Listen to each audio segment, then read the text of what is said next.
香茅带着柠檬的清香，所以被称为柠檬草，具有驱寒保暖、养颜补气血、消脂瘦身、驱除感冒、头痛等多种好处。香茅可以治疗风湿、偏头痛、喉咙痛、发烧、咳嗽、肠炎，还可以增进食欲。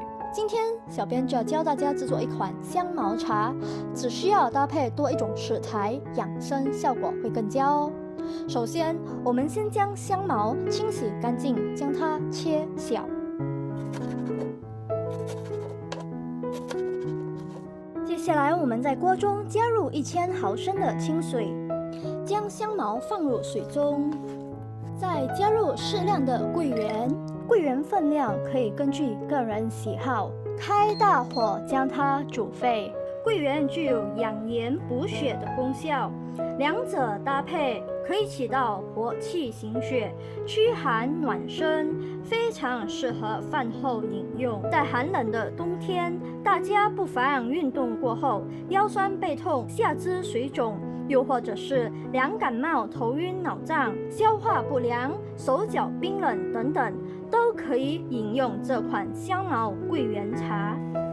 熬煮半个小时后，我们即可关火。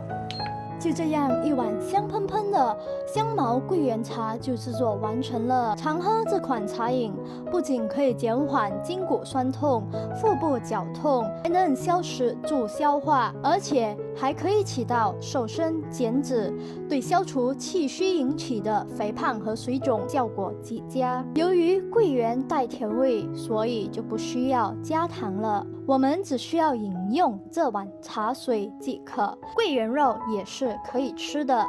天气炎热时，这款茶饮放凉后再放进冰箱冷藏，就成了一款夏日清凉饮料了。相信这款香茅桂圆茶大家都学会制作了，别忘了点击订阅和按赞哦，谢谢大家。